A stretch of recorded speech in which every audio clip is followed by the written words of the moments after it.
بسم اللہ الرحمن الرحیم۔ ملک میں مجموعی امن و امان کی جو صورتحال ہے وہ انتہائی مخدوش ہے، حالات کشیدہ ہیں، اور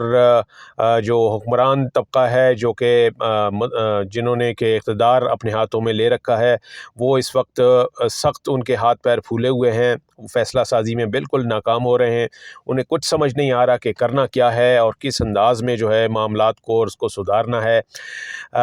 چیف جسٹس نے کہا ہوا تھا کہ وہ جو ہے ایڈ ہاک ججز کو اپوائنٹ کریں گے۔ آج 4 ججز کے انہوں نے نام دیے۔ چیف جسٹس قاضی فائد عیسیٰ نے 4 ریٹائرڈ ججوں کے نام دیے کہ ان کو ایڈ ہاک جج کے طور پر تعیناتی ان کی ہونی چاہیے سپریم کورٹ میں، تاکہ جو سپریم کورٹ کا بیک لاگ ہے اس کو نمٹایا جائے۔ لیکن 4 میں سے 3 جج صاحبان نے، جسٹس مشیر عالم، جسٹس مقبول باقر اور جسٹس مظہر عالم میاں خیل، ان تینوں جج صاحبان نے ان کو قاضی فائز عیسیٰ کو جواب دے دیا، انکار کر دیا کہ وہ آپ کی جو آفر ہے ایڈ ہاک جج بننے والی ہم میں جو کی جا رہی ہے اس آفر کو ہم ریجیکٹ کرتے ہیں۔ صرف ایک جج ہیں جسٹس ریٹائرڈ طارق مسعود، جو کہ ابھی تک اس عہدے پر دوبارہ آنے کے لیے تیار ہوئے ہیں، باقی سب نے نہ کر دی ہے۔ اس کی وجہ یہی ہے کہ اس وقت جن حالات میں اور جس کانٹیکسٹ میں جس موقع پر یہ یعنی کہ ان کو ایڈ ہاک ججز کو لایا جا رہا ہے سپریم کورٹ میں، تو اس کو ہر ایک جو ہے وہ تنقید کی نگاہ سے اور شک کی نگاہ سے دیکھ رہا ہے۔ یہی وجہ ہے کہ جج صاحبان جو ہیں وہ وہ کہتے ہیں کہ جی ہم ریٹائرڈ ہو چکے، پینشن لے لی، تو بہتر یہ ہے کہ عزت کے ساتھ گھر بیٹھا جائے، بجائے کہ دوبارہ ایک کنٹروورسی کا دروازہ جو ہے وہ کھولا جائے اور وہ تنقید کا نشانہ بنے۔ دوسری بات یہ کہ جو فیض آباد کا دھرنا تھا، جو کہ بہت عرصے سے ٹی ایل پی نے یہاں پہ دیا ہوا تھا، تقریباً کوئی 10 دن ہو گئے تھے یہ دھرنا جو تھا یہاں پر شروع تھا، اور آج یہ دھرنا جو ہے یہ ختم ہو گیا ہے۔ اس سے فیض آباد اور راولپنڈی اور اسلام آباد کے مابین جو ایک داخلی ایک بڑا راستہ تھا وہ بند ہو چکا تھا، جس کی وجہ سے جو شہری ہیں راولپنڈی کے اور اسلام آباد کے، ان کو شدید مشکلات کا سامنا تھا۔ تو آج یہ دھرنا ختم ہو گیا۔ جب تک یہ دھرنا رہا اس وقت تک یہ کہا جا رہا تھا کہ یہ دھرنے کے شرکا جو ہیں یہ شاید کسی کے کہنے پہ ہیں اور کسی کے کہنے پہ آئے ہیں اور کسی کے کہنے پر ہی جائیں گے۔ حالانکہ ان کا جو موقف تھا وہ یہ تھا فلسطین کی حمایت کرنا، فلسطین کے لیے حکومت کو قائل کرنا اور حکومت کے اوپر پریشر ڈالنا کہ وہ کچھ ایسے اقدامات کرے، پرو ایکٹیو رول اپنا دکھائے، جس سے کہ فلسطینیوں کی مدد ہو سکے اور فلسطین کے مظلوم فلسطینیوں پر جو ظلم و ستم کے پہاڑ اس وقت ہوئے ہوئے ہیں، جاری رکھے ہوئے ہیں، اس ظلم و ستم کو کم کرنے کے لیے یہ اپنا رول جو ہے وہ استعمال کریں۔ تو وہ حکومت نے یہ کہا ہے، لیکن یہ ساری لپ سروس ہے جی۔ حکومت نے کیا کرنا ہے اور ہماری حکومت جو ہے وہ کیا کر سکتی ہے یہ ہمیں بھی پتہ ہے اور حکومت کو بھی اندازہ ہے۔ اس میں مکمل طور پر بے بسی ہے۔ آپ میں اتنی طاقت نہیں ہے، آپ کی رگ و جاں میں اتنا خون نہیں ہے کہ ہم جو ہے وہ کسی کا جو طاقتور ہے یا جو ظالم ہے اس کا بازو پکڑ سکیں اور اس کو روک سکیں۔ تو یہی ہے کہ ایمان کا جو تیسرا درجہ ہے صرف اسی کے اوپر ہی رہنا پڑتا ہے، اور دل سے اور زبان سے کم از کم اس کو ہم یہ کہ اس کی مذمت کرتے ہیں۔ اور حکومت نے بھی یہی کہا ہے کہ جی ہم اس کی پرزور مذمت کرتے ہیں کہ یہ فلسطینیوں کے اوپر نہیں ہونا چاہیے تھا، اور اقوام عالم سے یہ مطالبہ کرتے ہیں کہ جی وہ یہ ظلم و ستم کے جو پہاڑ انہوں نے جاری کیے ہوئے ہیں اس کو روکا جائے، اس کو ختم کیا جائے۔ تو ایک تو وہ دھرنا ختم ہو گیا۔ دوسری بات یہ ہے کہ ایوان صدر میں ایک امپورٹنٹ اجلاس تھا آج بہت زیادہ، جس میں کہ ایوان صدر میں ہو رہا ہے، تو اس کا مطلب یہ ہے کہ اس کو پیپلز پارٹی، چونکہ صدر آصف علی زرداری ہیں اس وقت صدر مملکت، تو وہ اس کو ہیڈ کر رہے ہیں۔ تو صدر اور جو ہے وزیر اعظم، ان کی کابینہ کے اراکین اور مسلم لیگی جو عہدے داران ہیں، ان کا یہ اجلاس تھا، جس میں یہ کہا گیا تھا کہ جو سپریم کورٹ کے اکثریتی فیصلہ جو آیا ہے مخصوص نشستوں والے کیس میں، اس کے بعد کی جو صورتحال ہے اس کے اوپر صدر مملکت سے بات کر کے ایک مشاورت کی جائے گی، اور دیکھا جائے گا کہ اس فیصلے کے بعد اس کے اوپر عمل کیسے کرنا ہے یا نہیں کرنا ہے، اس فیصلے کو ٹیکل کیسے کرنا ہے، اور اس فیصلے کے جو آفٹر ایفیکٹس ہیں اور جیسے اس کو ایگزیکیوٹ کرنا ہے اس میں کس انداز میں معاملات کو آگے لے کے جانا ہے، کیونکہ انہیں صاف نظر آ رہا ہے کہ یہ حکومت جو ہے اس وقت اس کے پاؤں اکھڑ چکے ہیں۔ حکومت جو ہے اس کو پتہ ہے کہ جو ہی مخصوص نشستیں ملیں گی ان کا جو 2/3 اکثریت کا تھا شوشہ جو تھا وہ بھی ختم ہو جائے گا، اور دوسری بات یہ ہے کہ انہوں نے جو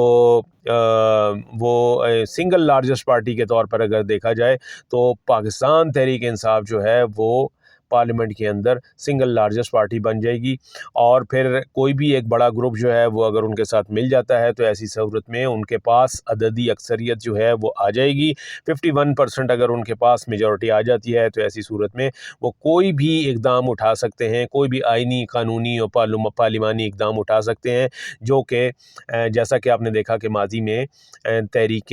عدم اعتماد جو ہے وہ پیش ہوئی تھی، تو یہ والی صورتحال بھی سامنے آ سکتی ہے۔ تیسری اہم بات یہ ہے کہ پاکستان تحریک انصاف نے جو درخواست دائر کر رکھی تھی جس میں 8 فروری کے الیکشن کے نتائج کو چیلنج کیا ہوا تھا، 8 فروری کو الیکشن کے دوران ہونے والی دھاندلی کی بنیاد پر، وہ درخواست جو ہے وہ سماعت کے لیے مقرر ہو چکی ہے، اور اس درخواست کو یہ کہا جا رہا ہے کہ سماعت کے لیے مقرر کر دیا گیا ہے۔ اگر یہ درخواست سماعت کے لیے مقرر ہوئی ہے اور پھر اس کے اوپر باقاعدہ فیصلہ ہوتا ہے تو ایسی صورت میں یہ آپ سمجھ سکتے ہیں کہ اس وقت کے جو حالات ہیں اور عدلیہ جس انداز میں ایکٹیویزم کا مظاہرہ کر رہی ہے اور ایک بولڈ ڈیسیژن دے رہی ہے، تو یہ حکومت کو نظر آ رہا ہے کہ یہ جو فیصلہ ہے، یعنی 8 فروری کے الیکشن کے نتائج کو کالعدم قرار دینا اور منسوخ قرار دینا، یہ والا فیصلہ جو ہے وہ اس وقت دیکھ رہے ہیں ان کے لیے سب سے بڑا چیلنج جو ہے وہ یہ ہے۔ ایسی صورت میں اگر ایسا ہوا کہ 8 فروری کے الیکشن کے نتائج کو سپریم کورٹ نے کالعدم قرار دے دیا، اور جیسا کہ میرٹ کے اوپر نظر آ رہا ہے، کیونکہ سب نے دیکھا ہے کہ یہاں پہ فارم 45 اور فارم 47 کی جو تنقید تھی، جو تفریق تھی، اور جس انداز میں فارم 45 اور فارم 47 کی جیتنے والوں کی اور ہارنے والوں میں ایک ڈیوائڈ جو ہے وہ نظر آئی، اس کی بنیاد پر یعنی یہ کھلم کھلا دھاندلی تھی، اور جب یہ معاملہ جو ہے وہ آئے گا اور اس کی باقاعدہ اس کیس کی سماعت ہوگی تو یہ سارے تمام ثبوت وغیرہ جو ہیں وہ سامنے آئیں گے، تو ایسی صورت میں یہ کہا جا سکتا ہے کہ حکومت کو یہ شک ہو چکا ہے کہ اگر یہ سماعت اس کی مکمل ہوئی تو ایسی صورت میں فیصلہ جو ہے وہ الیکشن نتائج کی منسوخی کے اوپر ہی منتج ہو سکتا ہے۔ تو کیا ہوگا پھر؟ ظاہر ہے الیکشن نتائج ختم ہوں گے تو یہ حکومت بھی ختم ہو جائے گی، یہ پارلیمنٹ بھی ختم ہو جائے گی، اس کے نتیجے میں جتنے ڈیسیژن ہوئے ہیں وہ بھی ختم ہو جائیں گے۔ اس کی وجہ یہ ہے کہ اسی پارلیمنٹ کے نتیجے میں یہ حکومت بنی، اسی پارلیمنٹ کے نتیجے میں صدر آصف علی زرداری بنے، اسی پارلیمنٹ کے نتیجے میں جو باقی یہ کابینہ بنی۔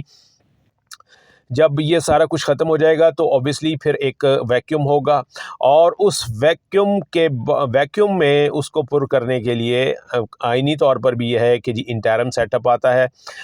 عبوری حکومت آتی ہے، عبوری وزیر اعظم آتا ہے، لیکن جو کہا یہ جا رہا ہے کہ اب اگر ایسی صورتحال میں کوئی انٹرم سیٹ اپ آتا ہے جس کے لانے کے لیے کوششیں کی جا رہی ہیں، تو اس کو یہ کہا جا رہا ہے کہ جی کوئی ٹیکنوکریٹ سیٹ اپ ہوگا، اس کی مدت جو ہے وہ 90 دن نہیں ہوگی، جیسا کہ ہم نے اس سے پہلے بھی دیکھا کہ جب پنجاب میں الیکشن ہوئے اور وہاں پر عبوری حکومت آنی تھی، اور وہاں پر عبوری حکومت جو ہے وہ 90 دن کے لیے نہیں بلکہ وہ تقریباً 1 سال تک چلتی رہی۔ خیبر پختونخوا میں بھی ایسا ہی ہوا۔ تو ابھی جو اگر عبوری حکومت آئے گی تو وہ جو ہے وہ اس عبوری سیٹ اپ کو عام سیٹ اپ نہیں سمجھا جائے گا، وہ ایک ٹیکنوکریٹ کا معاملہ ہوگا، ٹیکنوکریٹس لوگ ہوں گے اس میں، اور اس کے اوپر یہ کہا جا رہا ہے کہ اس کو ایک بڑے عرصے کے لیے اس کو ایکسٹینڈ کیا جائے گا، اس عبوری سیٹ اپ کو،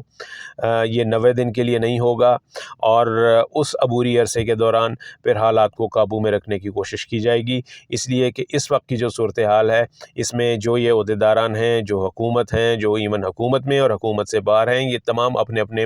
جو ان کا آئینی کردار ہے اس کو ادا کرنے میں ناکام رہے ہیں، یا ابھی کردار ادا بھی کیا ہے تو اس کے وہ مطلوبہ نتائج نہیں حاصل ہو سکے جو کہ ہونے چاہیے تھے، اور ملک جو ہے وہ ابتری کی طرف جا رہا ہے، خانہ جنگی کی طرف جا رہا ہے،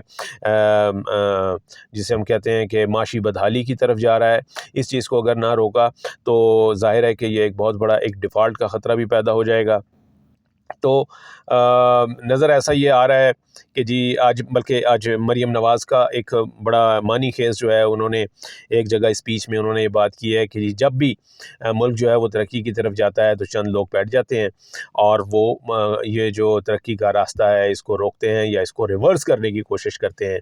تو انہوں نے یہ بات مان لی ہے کہ ایسی کوششیں ہو رہی ہیں، اور انہوں نے یہ بھی مان لیا ہے کہ ترقی کا یہ راستہ جسے یہ کہہ رہے ہیں ترقی کا راستہ، وہ رک گیا ہے، نہ صرف رک گیا ہے بلکہ وہ ریورس ہو گیا ہے۔ تو بڑی سادہ سی بات ہے کہ جو وقت کا پہیہ ہے، شاید وہ سیاسی وقت کا جو پہیہ ہے وہ الٹا چلنا شروع ہو گیا ہے، اور یہ اب ساری چیزیں جو ہیں وہ رول بیک ہوتی ہوئی نظر آ رہی ہیں۔ اس کا ادراک ہو گیا ہے۔ خواجہ آصف نے جو بات کی ہے ابھی گزشتہ روز بھی، اس میں بھی یہی بات تھی خواجہ آصف کی بھی، کہ انہوں نے خواجہ آصف نے یہ ہے، اور اس میں جو ہے جو انتخابی نتائج ہیں وہ بھی شاید اس کو، جو انتخابی نتائج ہیں اس کو بھی شاید کالعدم قرار دیا جا سکتا ہے۔ تو یہ ایسی کچھ جو پیش گوئی ہے جو وہ خواجہ آصف نے بھی کی ہے، اور یہ ایسے نہیں کی، انہیں نظر آ رہا ہے۔ پاکستان مسلم لیگ کی جانب سے عرفان صدیقی جو ہیں وہ اس وقت کلیدی کردار ادا کر رہے ہیں، وہ حالات کو بھانپ چکے ہیں۔ جو پیغام رسانی مختصر حلقوں میں اور پاکستان مسلم لیگ نون کے درمیان ہو رہی ہے وہ عرفان صدیقی کر رہے ہیں، اور عرفان صدیقی نے ہی ایک پیغام جو ہے وہ نواز شریف صاحب کو پہنچایا ہے، جس میں یہ کہا گیا ہے کہ انف از انف، آپ کو جو ٹائم دیا تھا اس میں وہ مطلوبہ نتائج حاصل نہیں ہو سکے، اور الٹا اس کا جو نیگیٹو امپیکٹ ہے وہ ادارے کو بھگتنا پڑ رہا ہے۔ تو اس لیے اب جو ہے وہ ہواؤں کا رخ جو ہے وہ تبدیل ہو چکا ہے۔ اب دیکھنا یہ ہے کہ یہ مکمل طور پہ کب ختم ہوتا ہے سیٹ اپ، عبوری سیٹ اپ آتا ہے، اور وہ عبوری سیٹ اپ جو ہے وہ کب تک چلے گا، یہ ایک بڑی جو ہے وہ قابل فکر بات ہے، کیونکہ اس سے پہلے بھی ہم نے دیکھا کہ پنجاب میں جب عبوری سیٹ اپ آیا اور کے پی میں آیا تو اس وقت بھی 90 دن کے الیکشن کرانے کی بجائے، عدالتی فیصلوں کے عمل کرنے کی بجائے، آئین کی شقوں پر عمل کرنے کی بجائے اس کو ایکسٹینڈ کیا گیا، بغیر کسی آئینی توجیہ کے اس کو ایکسٹینڈ کیا گیا۔ تو یہاں پر بھی یہ کہا جا رہا ہے کہ جی جب عبوری سیٹ اپ آئے گا تو پھر چلانے والے اس کو لمبا چلائیں گے، اور پھر کیا ایجنڈا ہوگا یہ پھر اس وقت پتہ چلے گا۔